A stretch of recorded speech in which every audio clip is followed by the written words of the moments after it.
Good morning and welcome to another inspiring episode of the Good Morning Minute, where we start the day with purpose, passion, and a little bit of power. I'm your host, Angelina Mojica, and today's conversation is part of a special series in partnership with the Empower Her Steps virtual conference, a movement rooted in helping women rise, heal, and walk boldly into the life God designed for them. Our mission is simple but powerful, empowering life purpose. Because we believe that when a woman finds clarity in her calling, everything changes for her family, her community, and generations to come.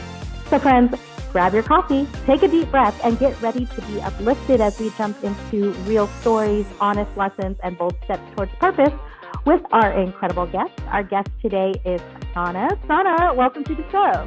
Hi, thank you for having me. I just love so much what you're doing and what you're trying to create in the world with women everywhere. So thank you so much for having me on the show.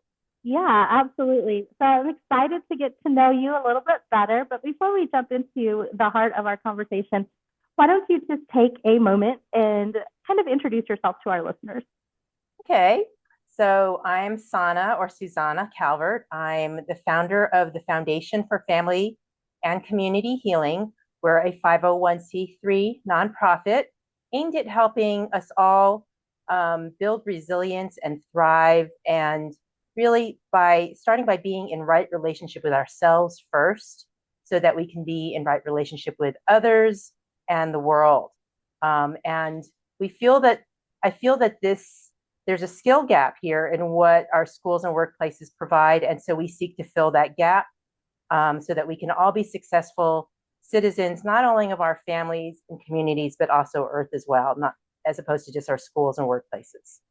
Oh, I love that. And I love how our missions can align. They're almost parallel in the similar aspect of really helping women rise and heal and understand who they are in the world. And man, it does. It's one of those throw a pebble in the middle of the pond and the ripples just affect so much and so broadly. Well, Sanna, before we get started, I'd like to start with an icebreaker. And my question to you is, are you more of a sunrise or sunset person? Oh, definitely sunrise. I'm pretty much always up before the sun rises, and I just love that quiet time. I sit in my Florida room and I just listen to nature, and I just gather my thoughts and ground myself, and just realign with what really matters for me and where I'm at in the moment. And because I used to just rush around, and my quality, my day is so much better when I'm really in my body, in my purpose, in my center of gravity, in my hopes and dreams, and all that. I love that. This morning, I was a sunrise person because I got up really early. I took a long hot bath. I was able to relax and just get my I'm a meditation bath going. person. Yeah. So I can have that happen on occasion, but I'm more of a sunset because I tend to like the quiet of the night as well. So, well, all right. Well, let's jump into our conversation. And I'm just going to ask you, what was a defining moment of challenge or pain in your life, and how did it impact you? Yeah, I love that question. There's such important pivot points. So for me, one of the worst things that ever happened to me was that I got everything I ever wanted. So it falls into that category of be careful what you wish for. And it was really a defining moment, Angelina, because I was using the arrival fallacy of I'll be happy when.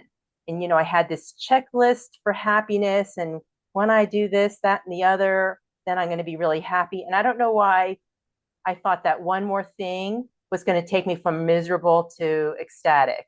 But that was kind of the delusion I was living under. My last item on my checklist was getting tenure at a research university. And I just thought, oh my God, I've just ruined my life. So, it put me on a completely different path. And, you had talked about purpose, as part of, your mission.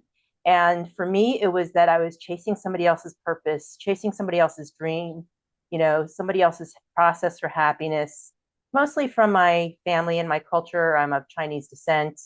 My parents were refugees of the Chinese communist government. And so, this is what I absorbed and believed. And I realized the error of my ways.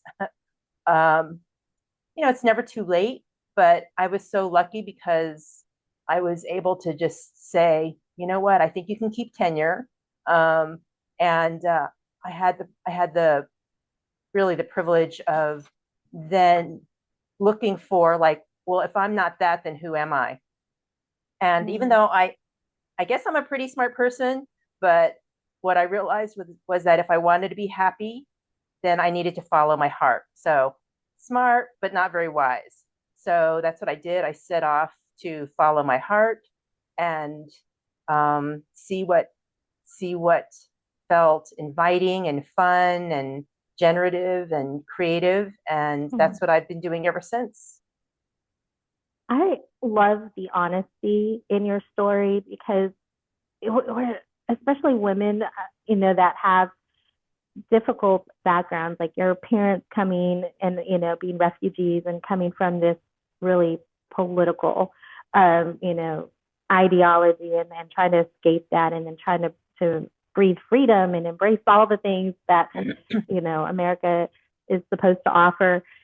I appreciate the honesty because we tend to want to strive for that big idea or picture that America, the idea of America, but sometimes we hit that road where we realize, this isn't my dream, and I'm robbing somebody of their dream and their purpose. I think that's so beautiful that you can be so honest and transparent in that, and now you're operating in something that does bring you joy. And I think that's the freedom in the unlocking and discovering your purpose, because when you're able to step into something that doesn't even feel like a job, I mean, it rejuvenates your energy and your spirit and your soul and all the good vibrations, just to make it a life, business, calling, whatever. And it's so different than just being in that vocational, because it's like, if you're in that vocational, it can be draining sometimes, maybe. I don't know. How was that for you? Oh, it was absolutely depleting. I mean, I was having so many health issues. Mm-hmm. My marriage was in trouble. I mean, I was having chronic migraines, fibromyalgia. I mean, I was incapacitated. And if you had asked me at the time, Angelina, I would have said, yeah, life is great. I'm, really happy with my work. Like my work was meaningful, but it wasn't my purpose, right? So like, Mm-hmm. but I couldn't have told you that at the time because I didn't know any better. And I mean, I had total free choice for this profession and this career path. So nobody, I mean, my family influenced it. They said, I need to be doctor, lawyer, engineer. So I went to a related area, which ended up being okay with them. But in the end, I chose this. Nobody made me. Um, I just didn't know better. I just thought, if I do what I'm told and I'm a good girl, or a dutiful daughter or whatever citizen, that's the formula for a good life. And I'm spoiled because, yeah, I get to say, yeah, I can choose something other than just making money to survive. Like I just really recognize what a privilege that is. But I was just equating financial security with happiness and equating a comfortable enough marriage, and the Mm-hmm. 2.2 kids and the nice house, like that being success and happiness. And they're related, but they're also pretty different. So, um, and my body was trying to tell me. I tried to ignore it because I just thought, well, if the stress of getting tenure goes away, then I'll be happy. But no, it just led to another stress. Well, now you have to get full professor. So it's always Mm-hmm. something.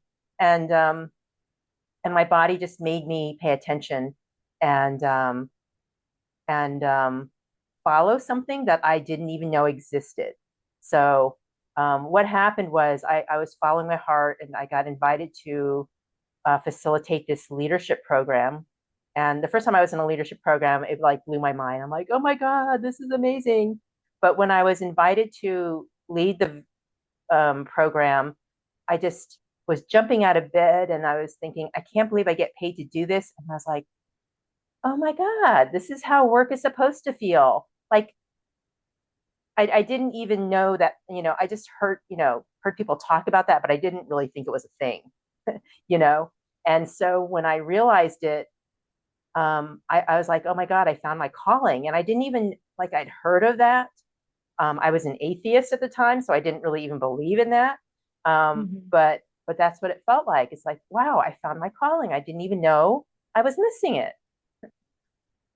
And and I appreciate that. That's beautiful because, you know, just challenge and pain doesn't mean that it comes from a certain demographic, and I am so appreciating your journey and your story and your vulnerability with us today, because there's women that have been given everything that they needed to be, to get into a really good profession, but yet they lack that fulfillment that, living a purpose fulfilled life gives. And so I appreciate this, and I appreciate, the honesty as far as it was stressful. Because I mean, and it's always that next thing. Okay, I got this. Now I've got to strive for this, and then I've got to strive for that.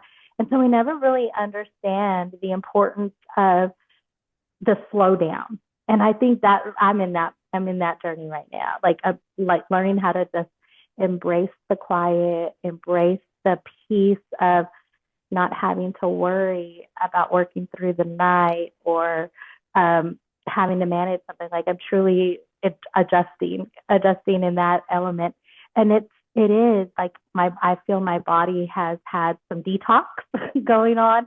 And so I can feel the difference when there isn't stress. I can imagine what it was like for you. So let's talk about that. What was the growth, when you discovered that? So you're like doing this presentation, it's lighting all the things up for you inside. Um, so then what happens after that? Like what was the growth or the aha moment in which you started stepping more towards that? Yeah. So when I realized that, I was like, this is what I should be doing. And, I, even though I wasn't on the tenure track or a tenure path anymore, I stayed on to teach. So I was really fortunate. But I thought, what if I were to do this work full time? What if I could help other people find themselves before, they're the age of, I was almost 50, I was in my late 40s by this point in time. Uh, so that you don't have to like take all these detours. I mean, the detours are somewhat inevitable, but I thought, what if I could help people with their authenticity earlier on so that they don't have to spend decades trying to be somebody they're not, Mm. and because that's exhausting.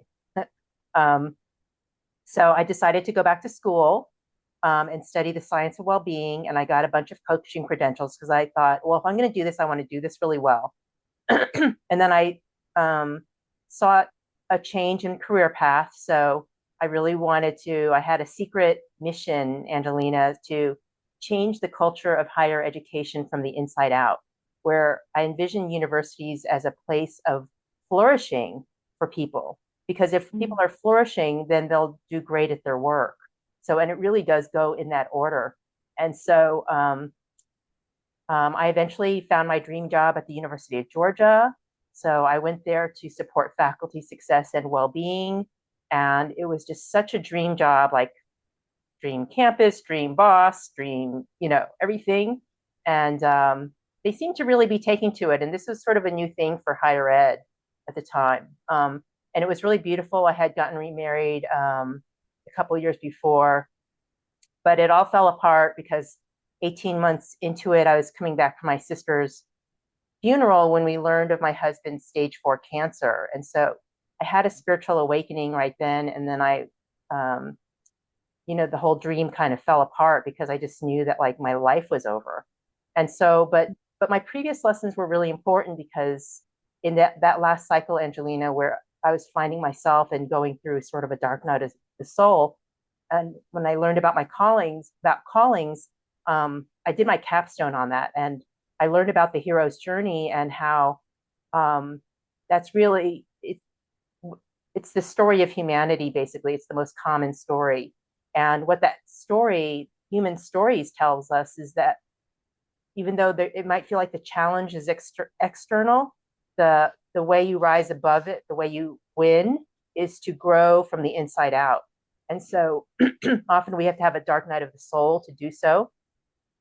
But if we do that, if we grow and become bigger than the challenge itself, then we can return victorious.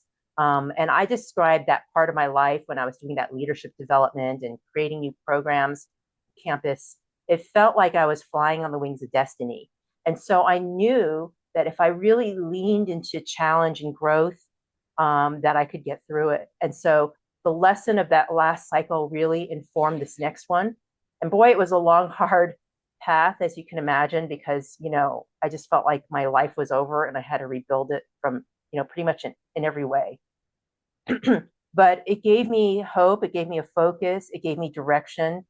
It helped me remember that this is temporary and I know how to get through this, and I can get through it and be stronger and more resilient on the other end if I trust the process. And you're not the first one to come on the show and go, you know what, it's inward out. And yes. And even in my own journey of, healing and discovery, like I've understood that is part of the process. Is you have to understand who you are first and foremost before you can even start helping someone else. And I love that you're working with higher ed. I think that is beautiful because I know that as a leader and working in nonprofit world, and I hire, the college graduate or whatnot, for them to have an understanding of who they are and what they're offering and bringing to the table. I think that is a level of maturity that we just don't think about. And so I love that you're looking at that, but you wouldn't have gotten there had you not gone through your own journey. So that's right. Yeah. That's right. So that's the beauty of these devastating times in our life, is that we can bring forth the wisdom from it, the teachings, the gifts, the way to support others who might be going through the same thing. And I mean, just to be clear though, I actually quit that job shortly afterwards to start my own nonprofit. So that the vision can extend beyond higher ed, because, I really, the people I work with, I say, what is it that you feel every person on earth needs to know and be able to do? And so that's what we're trying to bring to our platform, so that this whole spectrum of human knowledge, but more importantly, behavior, is available to all of us. Because, if we don't get this from our mentors or our parents, then we have to learn it the hard way. And even with mentors and, other support systems, we still have to learn it the hard way. But, we don't have to be alone, feel like we're so alone in the process. We don't have to feel like there isn't some tools and roadmaps for it. And so that's what my hope is that we can just support each other. So because there's so much challenge in the world now, and especially for women. We're worried about our kids and future generations. And, our platform is also for our youth as well. I love that. I wish I could, everybody that I come across, I could be like, hey, if you just knew how to love yourself more and appreciate who you are and understand and accept all the things that you've done in life for the better or worse. They make you who you are, but they also give you direction too. Yes. I feel like the world would be a better place if they knew that. But also too, like you encounter people that have to be in a mindset, like, so through your nonprofit, like I'm sure you have to work with people that are in a mindset of, I want to change. Like, I want things to change for me. I'm tired of looking at the same outcomes. So so let's talk a little bit about the birth of your nonprofit. I mean, because that's obviously the discovery of what you want to do and put in the world. What was that like?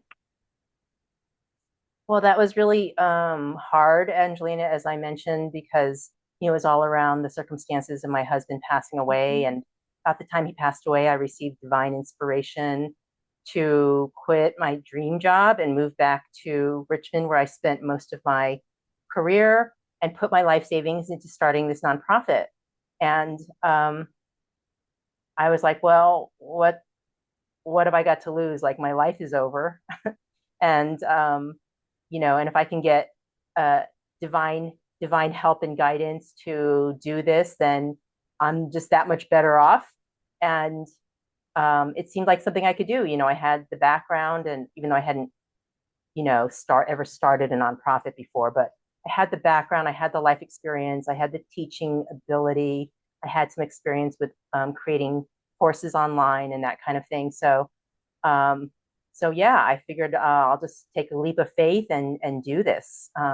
So it's been really hard, but I'm entering the place where I feel like I can look back and take a deep breath and really believe that this is an offering for the world that can really make a big impact. And so just trusting the process and finding the path to making it available to everyone, just like you, Angelina. Like we feel like we have important messages, and the question is just how do we get it out there, and then how do we support people as they embody that wisdom, right? It's because there's like knowledge is power. I mean, it has its limitations because sure, we have the entire knowledge of everything in the world on the internet. And are we more powerful? In some ways we're less powerful because it's so overwhelming, and it doesn't actually cause us to change our lives necessarily. Some of it might, but those most important pieces, like we have to embody it. And that's a huge leap from the knowledge to embodiment to being that wisdom. So I think that's where the opportunity really is. And we have to work together. Like I can't do this without you and others like you. And so by us putting our heads together and collaborating, I feel like we can do it. Yeah, absolutely. I love it. So Sanna, let me ask you, what do you tell a person, or what kind of advice would you give to a person that maybe in that once place you were at where you're like, I mean, you said it, like, my life's over. I don't, what am I going to do now? Kind of a moment. What kind of advice would you give them? Yeah, I always tell people to embrace the challenge. Um, Look for the growth and the opportunity in this, because the alternative is to spiral downwards. So if you grow because of challenge and you do that again and again, you become bigger and bigger and bigger, more powerful, more capable, wiser, stronger. It's an upward spiral. And and you can build on that, or you can give up and fall into despair, and and then it becomes a downward spiral. So it really is a choice in some respects. Of course, I would really encourage people to get the help and support they need, medical, psychological, all of that.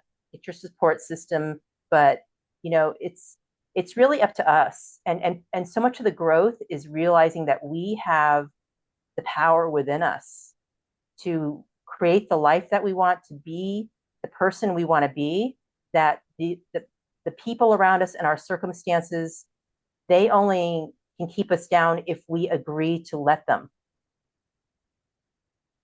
Yes. Like if somebody says you can't do this, and if I believe them, then I've given them my power. If I think this circumstance is going to crush me, then it will, and I gave the circumstances my power. But if I believe I'm going to learn and grow and become bigger than this, then that's what I'll do. I'll do that, and that's my power. I like that you're mentioning this because it's so true. And so many of us do it just with that, unconsciously too. Like someone will just be like, oh, that person is this or that person is that. And we just accept it as truth. And that's the thing about doing the inner work, is like once you know who you are and you have the confidence and you've built your identity according to what you want, then anybody can say whatever they want, but you don't allow it to influence what you believe about yourself. So that is key as far as power. But you also mentioned choice. Like you have a choice in the direction you want to go, whether it's spiraling up or spiraling down. you have the choice. And I'm going to highlight this too, because you also said you have the power within you to do either or.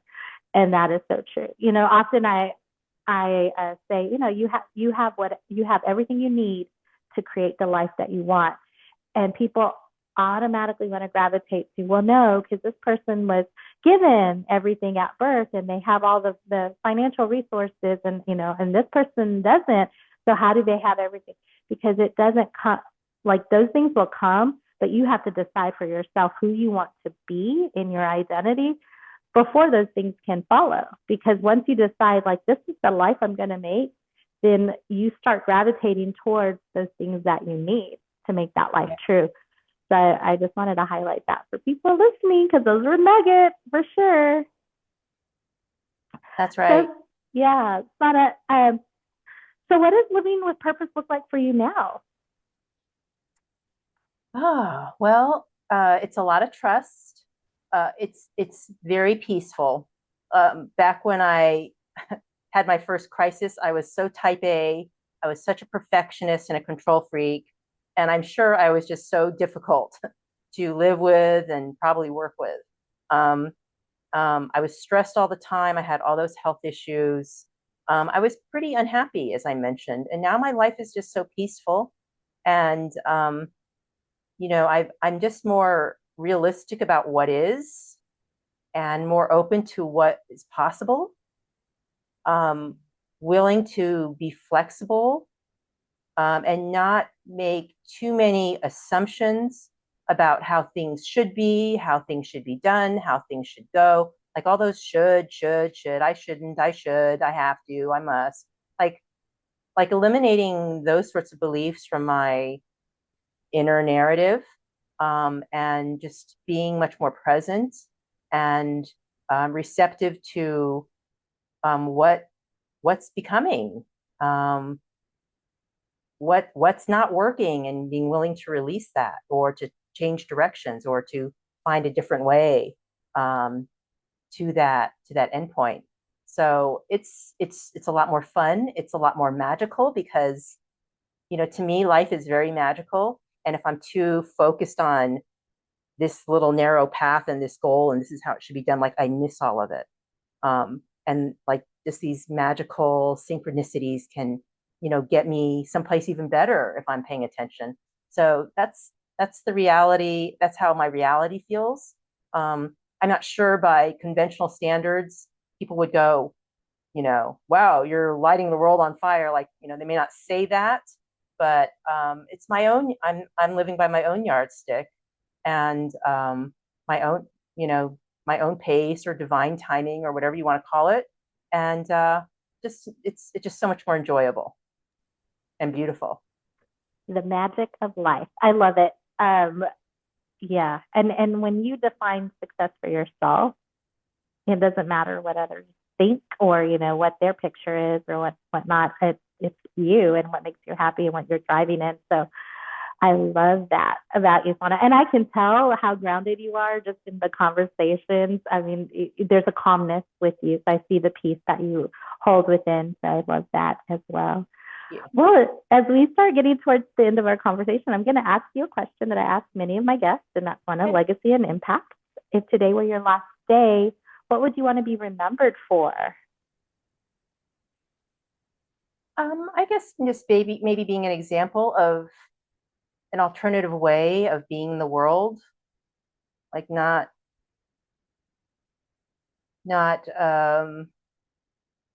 having to live by the success metrics of society, or even the family, or even those around us, and to live by our own yardstick, and be in our power to create the sort of inner world and space around us, that we want, and also be the catalyst for change in the way that's authentic to us. Like, I can't change all of the things out there in the world, but I know where my sphere of influence is and my zone of genius. And by focusing there, I feel like it can ripple out to those other things eventually, and just trusting that. Yes, definitely. It will. It will definitely ripple, and someone will pick it up and carry it a little bit further for you for sure. So, my final question to you, Sanna, as we get ready to kind of close out our conversation is, if you could leave maybe a bit of wisdom, maybe some truth or encouragement to someone listening today who's still trying to figure out their purpose, what would it be? Yeah. So I'll just quote Joseph Campbell and say, follow your bliss. And the first time I heard that quote, I was like, bliss? What do you mean by bliss? Like, that's how cynical I was. But what it means to me now, how I would describe it to people is like, follow the things that feel energizing and fun and make you feel curious and excited. So basically following your heart, follow your body. Oh my gosh, especially us women, like, be in your body and give some space to your body every day to do what it just really wants to do. Because when we follow the wisdom of our body and our hearts, then we can energize ourselves and naturally be in our, what we do naturally well. And when we follow our hearts, it just leads us to our purpose. So yeah, when we get out of our heads, we can just experience the world through these lenses, and it's, we don't have to just be in the stress and fear and worry all the time. Very true. Very true. And I believe that when you are tapping into that thing that makes you light up, and it's no longer viewed as a job, you have found your fountain of youth, because it does re-energize and keeps you stress free for sure. Yes. Well, Sanna, if someone wanted to get in contact with you outside of this podcast, how can they do so? They could email me at susanna@healingedu.org. They could also check out our website at healingedu.org. We have over 25 courses that I talked about earlier, and on the spectrum from fragility through flourishing. So check it out. I'm also on LinkedIn, and that would be probably the best ways to get me. Wonderful. Well, Sanna, I want to say thank you so much for sharing your heart, your story, and your light with us today. Conversations like this remind us that purpose isn't about perfection. It's about showing up, growing through the things you go through, and trusting that every step matters. Here at the Good Morning Minute and through the Empower Her Steps movement, we believe every woman has a calling worth discovering and a voice worth using. So friend, wherever you are today, remember, your purpose is powerful and you're not walking alone. So friend, until next time, keep rising, keep trusting, keep walking boldly into the life God has designed for you. I'm Angelina Mojica, your life coach, sending you much love, much peace, many blessings.